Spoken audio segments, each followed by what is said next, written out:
Hi, Lauren Grace here, and I'm joined today by the fabulous Julie Ryan. She is a psychic and medical intuitive. Julie Ryan can sense what medical conditions and illnesses a person has and facilitate energetic healings.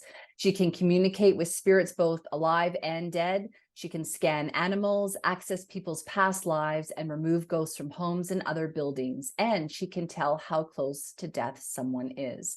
Her book, Angelic Attendants, What Really Happens as We Transition from This Life into the Next, describes a series of events that involves angels, multitudes of deceased family and friends, the spirits of deceased pets, and countless serendipitous and miraculous moments. And I've read it, and it's fabulous. Julie's children's books, Angel Messages for Kids and Angel Messages for Dogs, are picture books that have angels answering kids' tough questions. Each week, Julie scans callers on her Ask Julie Ryan podcast, which is heard by millions in over 100 countries throughout the world. Julie is a businesswoman, an inventor, an author, a podcaster, and a serial entrepreneur. Her surgical device inventions are sold globally, and she has founded 9 companies in 5 different industries. Julie's psychic and medical intuitive skills are learned, and she is joining me and you to give us a little bit of training all about spirit guides, and we're also going to talk a little bit about enlightenment. Julie, thank you so much. I can't wait to talk to you today.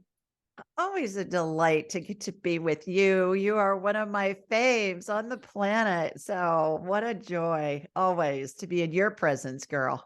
Oh, thank you. And I will say that your kids' book, I wanted to add this in, that the illustrations in that book as well are just so extraordinarily beautiful, and there's so much to be found within those books. So yes, just wanted to We're put going to that out offer there. free copies to everybody that wants them. So, Yes. and I have some here, and there are 4 of them now, Lauren. 4 of them. 4 kids' books. Wow, beautiful. Okay, well, we'll put a link to that in the comments here as well. So you watching in the expo, you can just go ahead and you can click through and get a copy of those. So let's talk about the subject of spirit guides. And today we're going to really niche down on that subject. And one of the reasons why I really wanted to get some, some training, I guess, from you in terms of the spirit guide thing is that I feel like we have these untapped resources that are on our right and our left and behind and in front of us, and that we're not always really maybe cognizant of who they are, maybe their story, even how to invite them in. So can you talk to me a little bit about your relationship with spirit guides? How would you define a spirit guide? Spirit guide is just energy. We're all spirits connected to a body having a human experience, and we're all made in the image and likeness of God in spirit form, I believe. Yeah. Call it whatever you want, God, source, whatever. Yeah. It's all the same thing. And we, I think, tend to complicate things in our human existence. And it's not hard. Everybody's been doing it since the beginning of time. And we all have the ability when we come in, when we're born. All you have to do is just understand that your head's like a big satellite dish. And in order to connect with any spirit, whether it's attached to a body or not, whether it's in heaven, that's what I call non-physical is heaven, just because it's easier for me to understand, or whether it's attached to a body, all we have to do is think of somebody. And it doesn't matter whether you knew them or not. If you want to talk to your deceased grandmother, you think of her. You want to talk to Elvis, you want to talk to Moses or Mother Teresa or whomever, it doesn't matter. You just think of them, and then that tunes your satellite dish head to that spirit's frequency, because every spirit has a frequency they keep throughout all of their lifetimes. And when we do that, Lauren, it opens up a 2-way channel, kind of like a 2-way radio channel. And we can communicate with any spirit, again, whether we knew them or not. It doesn't matter. So we just say something to them, and we're going to hear an answer in our head, and it's going to come in as fast as we can snap our fingers. And sometimes before, And that's because time doesn't exist in the spirit world. Time's a human creation. So oftentimes spirit already has our thought, our question, or our statement before we've even had the opportunity to think it all the way. We'll think, well, how could that be an answer? I haven't even finished thinking my thought. That's how fast it works. When we think about an answer for over a second, that's our brain talking to us. So, yeah. Couple of other important things to remember, Lauren. Number one, spirits are really literal. So be cognizant of how you're asking questions if you're looking for guidance. For example, if you say, hey, Mom, are we going to enjoy watching the movie? And you hear a yes in your head instantly. And you're watching some movie on TV tonight and it's awful. And you're thinking, what the heck, Mom? This movie's terrible. Well, the way you ask the question could pertain to any movie that you're going to watch throughout the rest of your life. You weren't specific. If, however, you would have said, hey, Mom, are we going to enjoy watching Frozen 2 on Disney Plus this evening? And you hear a yes, well, see, that's specific. And so remember, when we're looking for advice, we want to be very concise, very specific, because the answer we get, how applicable the answer we get, is always going to be predicated on how we ask the question. Yeah, that's so good. Yeah. Something else, spirit's always going to tell us something that either feels neutral or good. And people will say to me every once in a while, well, I got this spirit around me and it's an evil spirit and he's saying all these really awful things. And I'll say, that's your brain. Spirit's pure love. This whole evil spirit thing is all made up by man to control other men.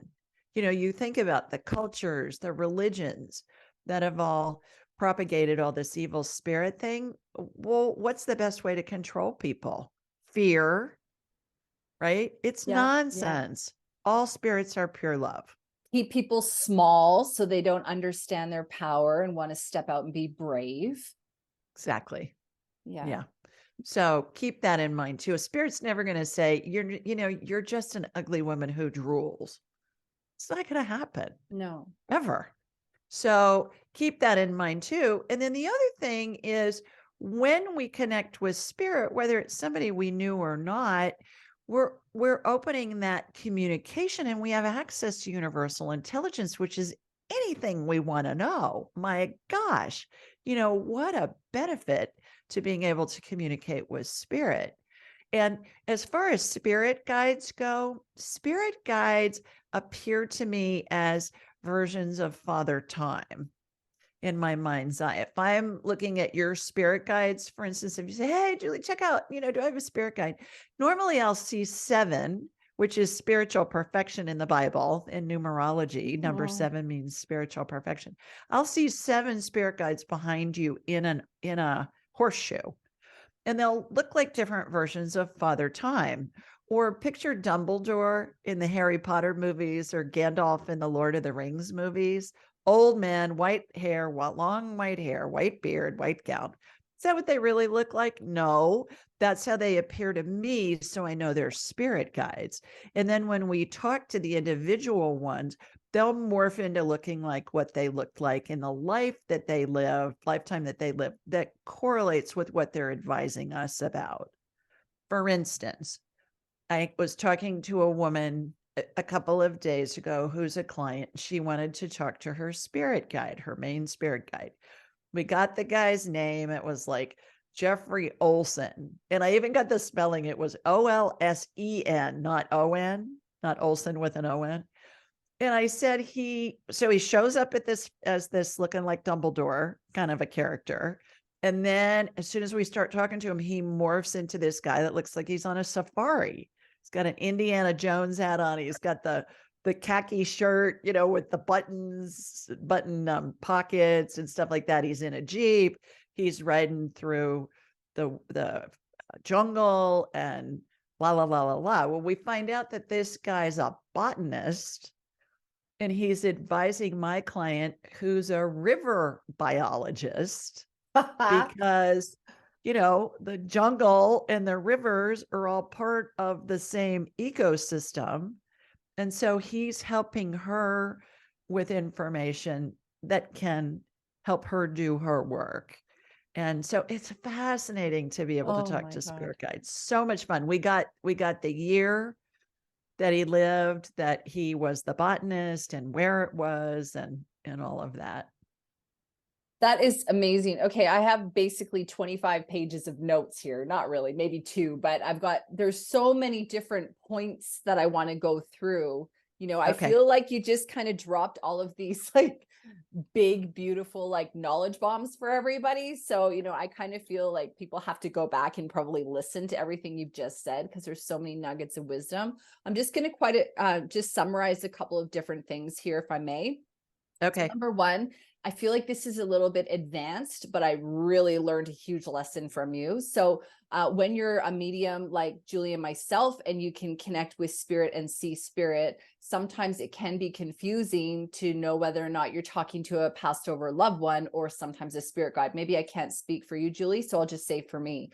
But I love the idea of you kind of having that intention or declaring that that's how your guides come in initially to give you that really point of direction. So I love that. So if someone at home is listening and they're doing this kind of work, that's a really cool tip. That's something that I'd like to bring in right away so that I know, okay, I can see a spirit guide here, and then they take their actual and their form that, the way like the botanist sort of said. So that's such an awesome tip. Thank you for that. Did you always start doing that, or did you make that as an intention and a gateway to sort of help you to discern?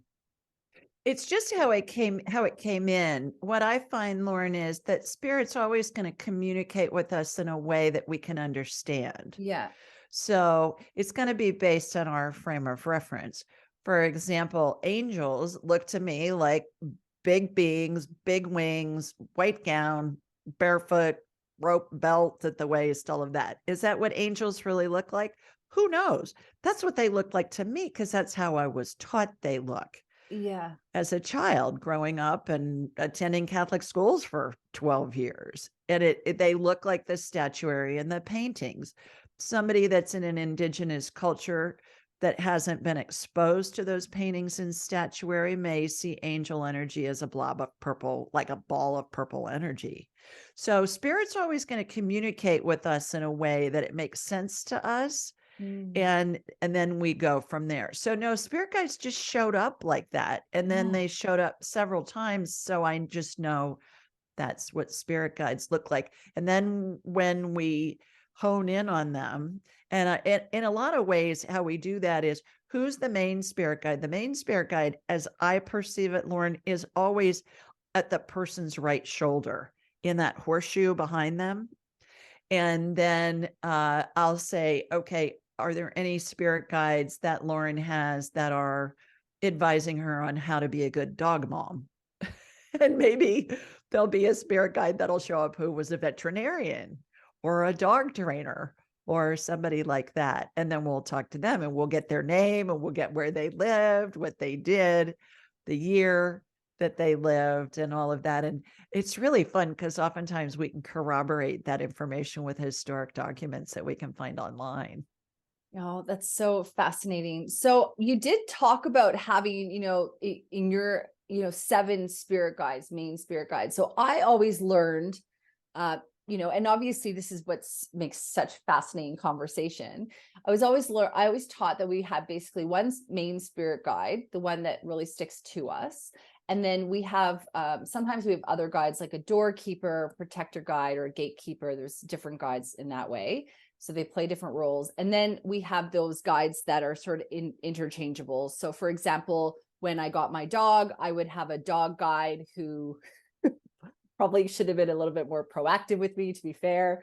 But, we might have someone like that comes in, or, learning mediumship, someone might come in to assist with that. And then they might leave. It's almost the whole, coming in for a season to really assist somebody along their journey based on the different things that they're working with. And in a couple of minutes, I do want to get you to expand a little bit more on the idea of making an intention to connect with a guide that can help you with something. For example, manifesting or maybe, I don't know, writing a book or things like that. So I guess my question to you is, do you think that out of the 7, do those 7 stick with you the whole time? Are they interchangeable? I think they're interchangeable. The spirit that sticks with us the whole time, in my experience, has been our guardian angel. And our guardian angel stays with us in all of our lifetimes, even in between lifetimes when we're back in heaven, as I call it, in non-physical. Spirit guides, to your point, I agree with you, come in at different times, but they can stay with us for a long time. For instance, my main spirit guide is a dead pope named Pope Clement VI. And he was in office during the Black Plague and is best known for his prayers for the dying and his prayers for the dead. Well, he's been the one that's been, poking me in the rear end to publish a book about what happens as somebody's dying and all of that. And I have these very lively discussions with him. After all these years, however, I don't argue with him. I don't debate with him because he's a spirit. He's got access to universal energy. I mean, what the heck do I know? But early on I did. And he'd say, just do it. Just do it. And then he'd be really patient when I'd say, well, I can't do it for this reason. And then I can't do it for that reason. He's like, yeah, whatever, just do it. And so he's front and center, and I'll call him in when I need something, or if I'm being led to do something, something will keep showing up in my life. And somebody will say, for instance, my trainings I do I have one online, and my live training I'm taking on the road. Hopefully I'll come down to you at some point. Yes, please. And so I was being led because I had several clients say to me, can you teach this in person? My God, the vibe online is huge. Can we do this in person? And so I had 2 people in one day ask me back-to-back clients ask me that. And so I called in Pope Clement on my lunch break and I said, am I supposed to teach a class like live? I think I just crack him up because I heard him go like, duh, yeah, duh. So then everything unfolds. So my point in that is depending on what we're thinking about at any given time, and we have spirit guides that will be like advising you on your dog, advising you on your mediumship, advising you on whatever. Those are just the ones that are up front. We have minions of support from spirit and angels and all of that. Really important point here, though. When we focus on the spirit guides and the angels and our deceased loved ones, we get in the weeds. We get stuck in the weeds because spirit is all the same thing. Spirit is energy. We're all made in the image and likeness of God. Energy will appear to us in the form of a dead pope, in the form of a deceased loved one, like a grandmother, in the form of a guardian angel, to help us have some understanding from a human perspective. Right. But it's all spirit. It's like they're a drop of water in the ocean, but they're all the ocean. Now, yeah, for those of us in human form, we kind of, it makes my brain want to explode when I think too much about it. So I know that in the background, people will say, well, when I do energy healing and medical intuition stuff, people will say, well, are you working with guides or surgeons? I said, I'm working with spirit. And they'll say, well, what spirit? Spirit is all of it. I don't differentiate. Yeah. But we're so literal. I remember I interviewed someone a little while ago on the Afterlight podcast, and she was talking about exactly what you said. She's basically saying that all of our spirit guides are essentially energy personified. Right. And I kind of went, what? And that was the first time. This is the second time I've heard that explained that way. And it does make sense. As humans, we kind of need to compartmentalize people, like Julie's my friend, so I know Julie, but if you were kind of just energy, it would be difficult for me to maybe create that relationship or something, or tap into this particular conversation I want to have with you. So I can understand that we do need to kind of put things into like different categories to make things clear for our human brains, but it's such a fascinating concept that everything just is as it is. I remember I was reading the book by Claire Stone, The Female Archangels, and she was talking about Archangel Michael, I think, with cutting the cords. And then she was basically talking about, well, why don't you bring in your own higher self to do it? Why do you have to get Archangel Michael to do it? And that was the first time that I sort of had been presented with the idea of having the power to be able to do that stuff myself. But, when we go back to what you've just been talking about, well, we have that unlimited power within ourselves. We just don't give ourselves that credit. And I think a big part of that, isn't it, is the human thing that we talked about off the top, which is that we're inundated in fear. We're sort of suppressed with worry. We're not necessarily taught or encouraged to step into our power, because then people are afraid of overdoing it. Yeah, it's a really big subject. I think you bring up a really good point in that, because we're all, for the mathematicians out there, we're all a fractal of God in spirit form. So a fractal has every component of source, of spirit, of God in it. And we have that. There are lots of schools of thought that most of our spirit stays in non-physical, and we're playing roles, kind of like we're all starring in our own movie, and that things are an illusion. Well, that makes my head want to explode. I just go, what? Yeah. But a lot of these concepts that don't make sense to me right away, Lauren, I'll go to the place where, is it feasible? I guess I'll know when I go back to non-physical, but I don't have to understand all of this. What I can do is I can utilize the skills that I've developed and continue to develop to help me create, to help me live a more joyful life, to help me serve others. And I picture all of us being on a stairway to heaven, like the song back when I was growing up. And we go up that stairway, and the different steps that we climb, we're able to hold higher and higher frequencies of vibration at higher and higher levels. And our bodies get used to holding that vibration. And then we'll get an upgrade to a higher level. And more of this stuff feels acceptable to us. We don't have to question everything.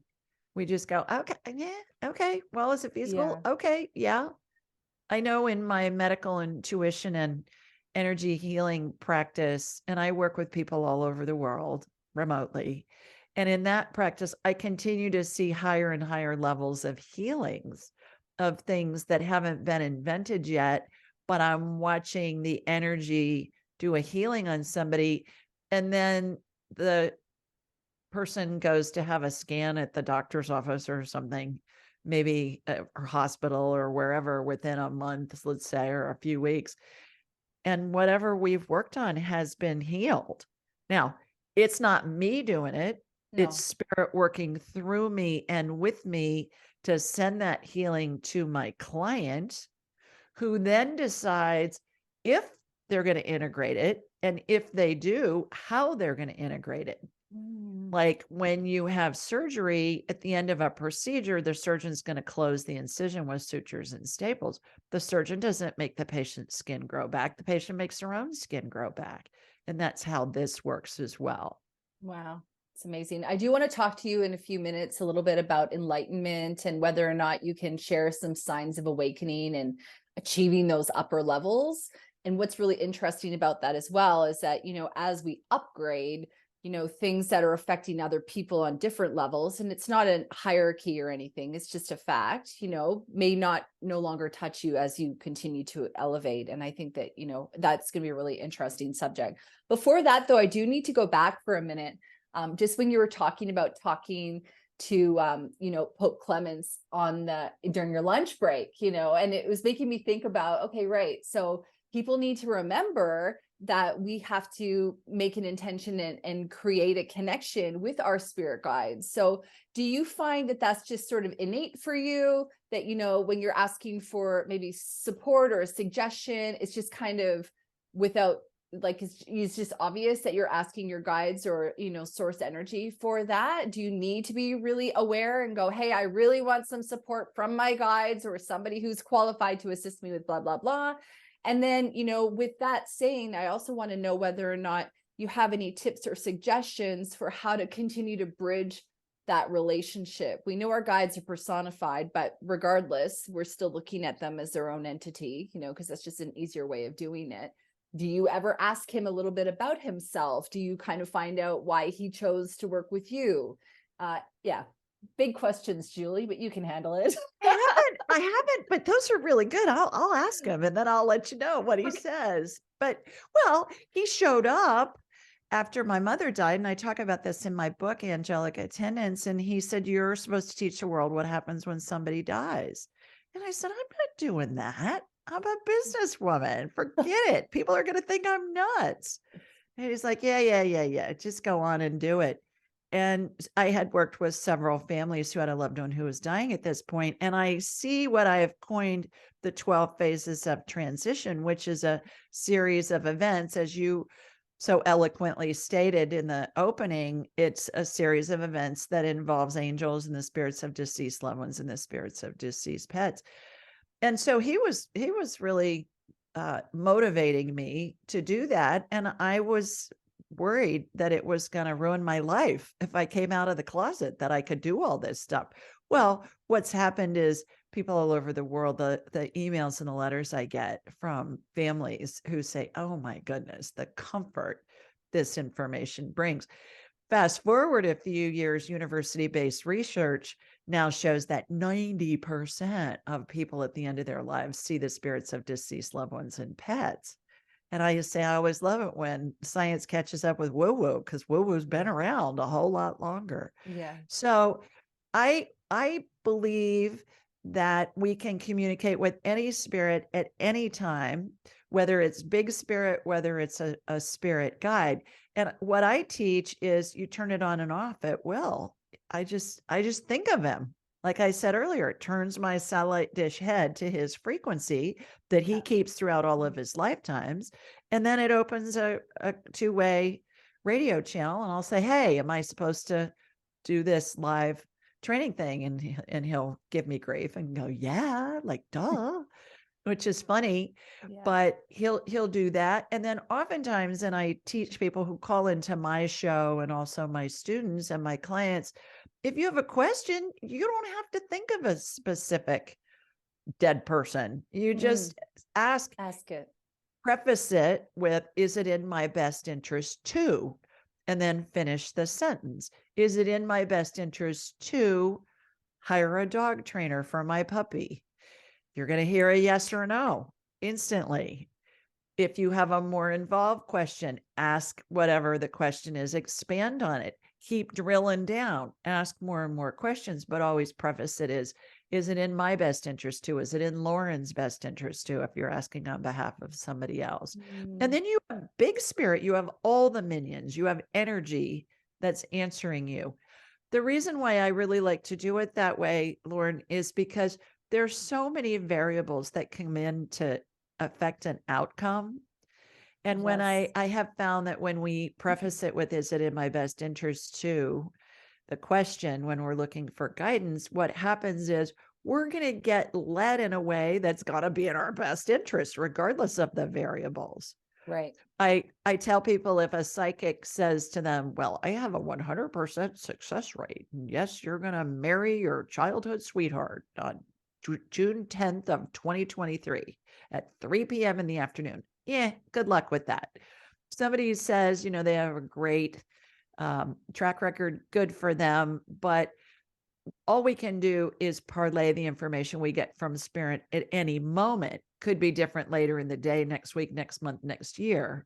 So don't sell the farm based on what you hear from a psychic or a medium. They can give you what the information is at that moment in time. Yeah. And then you've got a bazillion variables. You've got other people's free will. You got global pandemics. You got weather. You got whatever that hasn't been decided yet. Yeah. Yeah. 100%. So I love what you're talking about. You're basically saying that, you want to create an intention to, connect with your guides or source energy. And you want to put the intention out there, if it's in the best interest of. One of the things that I do for the highest good of all concerned is one of the lines that I always use as well. And, but you're not sort of sitting passively. You're going, "You know what? I'm going to tap into this. I'm going to tap into this. And I think that, sometimes what spirit gets frustrated, what I feel them talking to me about here, they're just like trying to remind our listener is that, we do need to be intentional and take that proactive step to go, I'm going to switch on my connection to source, or I'm going to switch it off, kind of like what you were talking about. And I think a lot of people forget to switch it on, that they kind of get lost in their old, like the horse blinders are on, and they're like going through the motions and trying to do everything on their own. Well, and to your point about in somebody's highest good, if you're communicating with spirit, it's always going to be in somebody's highest good. So Oh, I'm not a good. fan of doing that Okay, because I I like believe that. you go into fear. Like spirit's going to tell you Right. something that's going to hurt somebody. Well, you're in fear. You're out of alignment with spirit when you do that. What So about you when you're can, manifesting? You no don't think you matter. have to say, It's all okay, no, because you go into fear and you lose the connection with spirit because spirit's pure love. Spirit's never going to do anything or give you guidance that's going to be bad for you. But I know a lot of teachers teach that. I don't agree with it. I think you cool. kick yourself out of alignment. I think you are in fear. Fear is a low vibration. Spirit doesn't communicate on the I feel crappy channels because the vibration is too low. So, a couple of tips of how to get into alignment with spirit: stand in the superwoman pose, Superman pose, hands on your hips, legs spread apart. Envision a geyser of energy coming up from the core of the earth, shooting out the top of your head. You're going to be in the Schumann resonance. You're going to be same frequency as spirit. Another technique that I've had come in from spirit is what I call the 2-minute rule. And I have a new book out about it called the 2-minute rule. And here's the gist. When we have a thought that comes into our head, it's always neutral. We give it a meaning once it comes into our head. So it's either going to feel neutral or good, which means you're in alignment, and that's true, that it's a true thing, that you're on the right path. Or if it feels badly, it's based in fear. Two kinds of fear: rational fear, something's going to harm you or kill you; irrational fear, feels like it is, but it won't. 99.9% of the thoughts we think are based in irrational fear, and they're false. They're fake news. So here's how you tell. You ask yourself, is this going to kill me in the next 2 minutes? If you get a yes, that's a rational fear. Get out of the road before the truck runs you over. Change the conditions. If you hear a no, like, oh my gosh, if I don't get this answer right from my spirit guide, is that going to kill me in the next 2 minutes? And you get a no, because it's not, that's an irrational fear. You're out of alignment. Get back in alignment. As soon as you ask that question, it gets you back in alignment. It lessens the fear enough, Lauren, that you get clarity back. Because what happens when we're in fear? We go into fight or flight. Our body does. Yeah. And we're in a low vibration. Stress and right. And the blood drains from our brain, goes to our heart and extremities so that we can run away from the perceived fear. Even if it's we're going to be late for an appointment, it feels like, oh my God, we're going to be late for an appointment, and blah, blah, blah, blah, all this stuff lessens the fear enough. You get back into alignment, and then you can get guidance from spirit. It comes in naturally. The other thing is when we're really upset, a really good thing is to go to sleep, take a nap, go to sleep at night, ask a question, because we all come in with a high vibration of spirit. It's our factory preset, condition as far as vibration. And when we sleep, our brains rest enough that we go back to a high vibe of spirit. And that's why spirit oftentimes will communicate in dreams or visions after we've been sleeping, because we go back to the factory preset of the high vibration. Yeah. And during the day, we're busy and we're stressed and we have things that we're preoccupied with. And spirit's going, hey, Lauren, I'm trying to get this information to you, but you got to change the channel. You're on the country music channel and you need to be on the classic rock channel. Yeah. Just as an example. Yeah. So I'm not a fan of, we're going to do this in so-and-so's highest good. You've just knocked yourself out of alignment with spirit. I love that. Thank you. Yeah. And that's one of the reasons why I love having these conversations, is because sometimes we learned something 20 years ago that we just always keep going and we don't necessarily question it. And it's important to discern as we get older as well, whether or not something is in line with, who we are and moving forward. So I'm definitely going to remove that from my vocabulary and see how it goes, because that's always something that I've always added at the end of everything. Well, prayer is fabulous. Prayer is a form of meditation. Prayer is a high vibe thing. Yes. But when you're communicating with spirit on behalf of somebody else in their highest good, spirit's never going to do anything that's going to be detrimental to somebody. And that's what I teach in my classes too, about the medical intuition and energy healing. I say, spirit, if you're in touch with spirit and spirit's working through you and with you, you don't need to worry about causing any harm, because spirit is never going to cause any harm. It's pure love. When you get messages coming through to you from other people, like let's say past over loved ones, spirit guides, that sort of thing coming through in a reading, for example, do you give all the information because you trust that you're getting the information you're meant to, or do you put it through your own filter and discern? I never edit anything I get, ever, ever, ever, ever, ever. Because who in the heck am I to decide what somebody needs to hear? That's Yeah. correct. Why would I ever get something that I wasn't supposed to bring up? You won't. You won't. And everything's healable. So people say, well, do you tell somebody if they have cancer? I say, heck yes, I tell them if I'm seeing cancer, and then I'll say, go, you need to go get this checked, because I'm seeing something that looks malignant. It looks like it's metastasized, and everything's healable. Let's do the healing on it. And best case scenario, they go get it checked and it's not malignant. Well, okay. Did the healing work? Good chance it did. Or it is malignant and the healing's already happened on the energetic level, but it needs the other part of the healing equation in the form of some kind of Eastern or Western medical intervention. Right. And that's all part of the healing equation. I had a client last week who the first thing that his dad, spirit, who was in heaven, started saying to me was, he was showing me walnut orchards and talking about walnuts and walnut trees. This guy lived in Southern California. They don't have walnut trees in Southern California. And I said, does that mean anything to you? And he started laughing and he said, yeah, I grew up in Walnut Creek, California, in Northern California, in a neighborhood that had been a former walnut grove.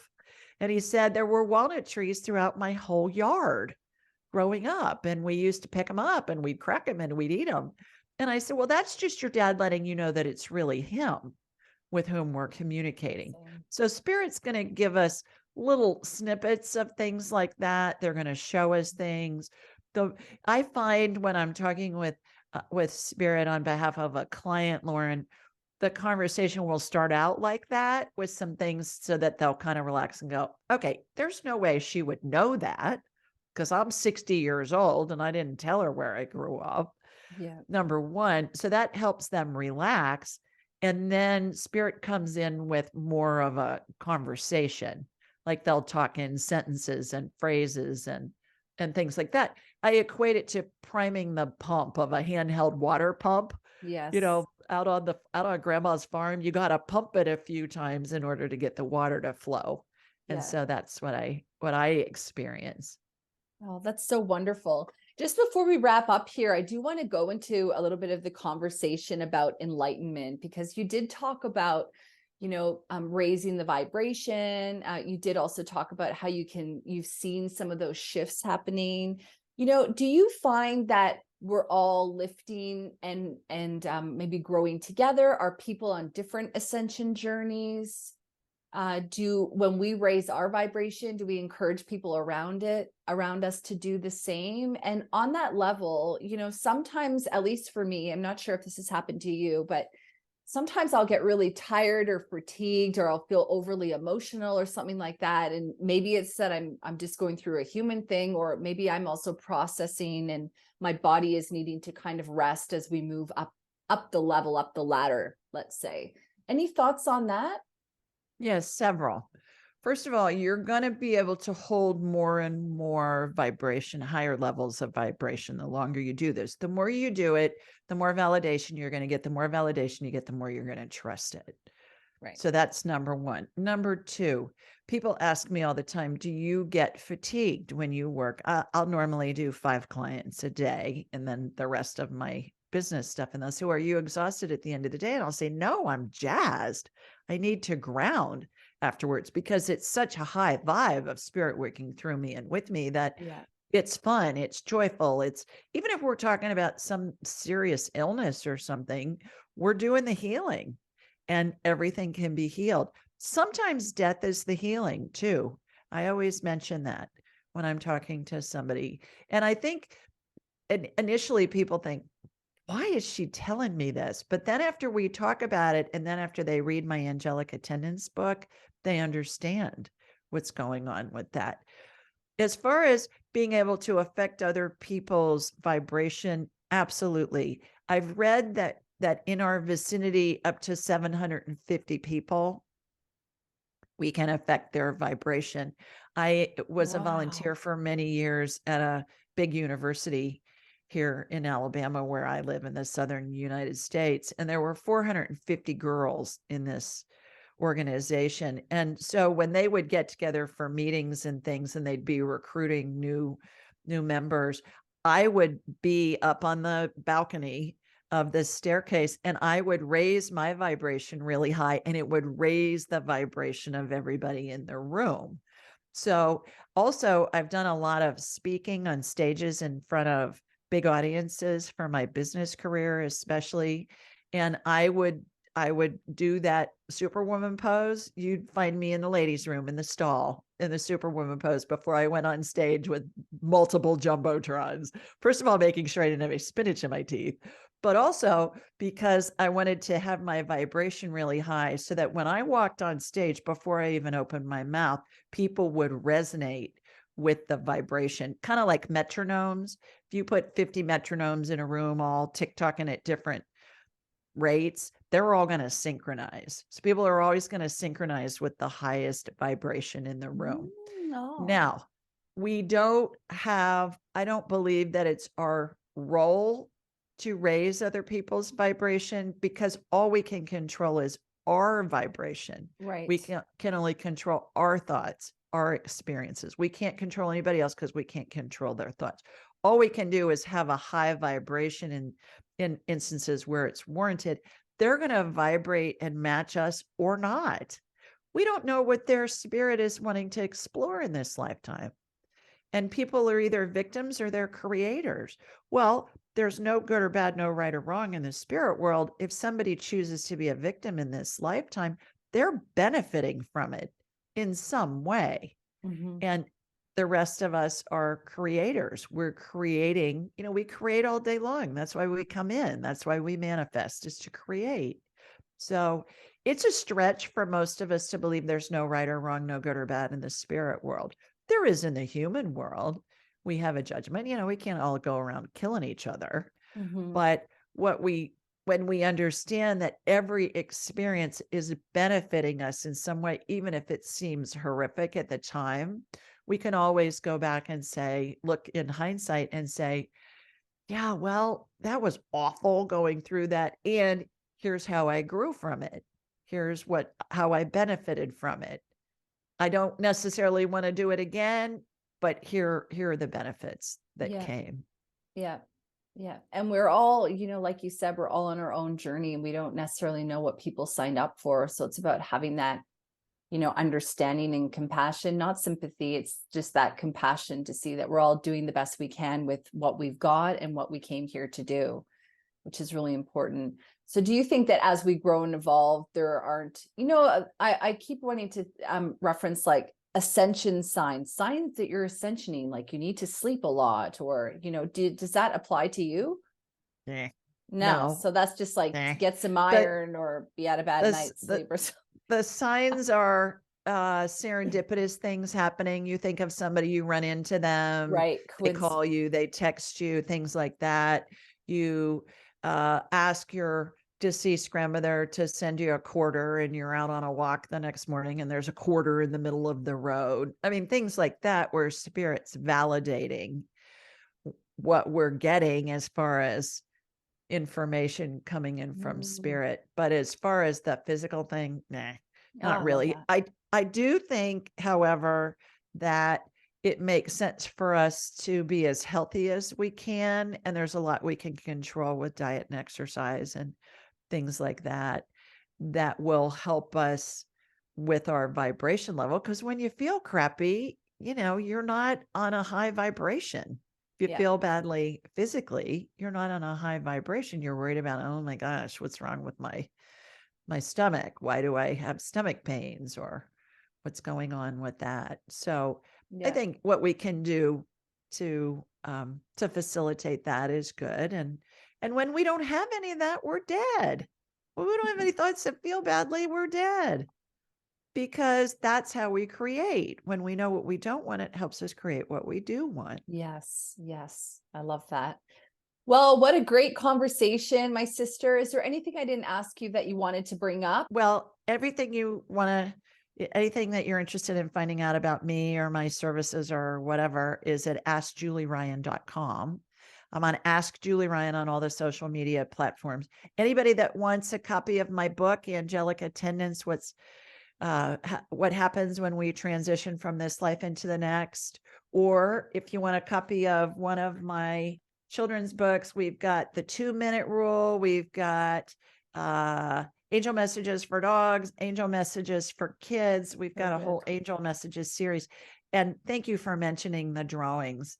The illustrations are really darling in these books. And so children love them. Just go to askjulieryan.com, click on the Ask Julie button, and just say, hey, I heard you on Lauren's conference, and I'd love a free copy of your book, and we'll send you a digital and an audiobook download.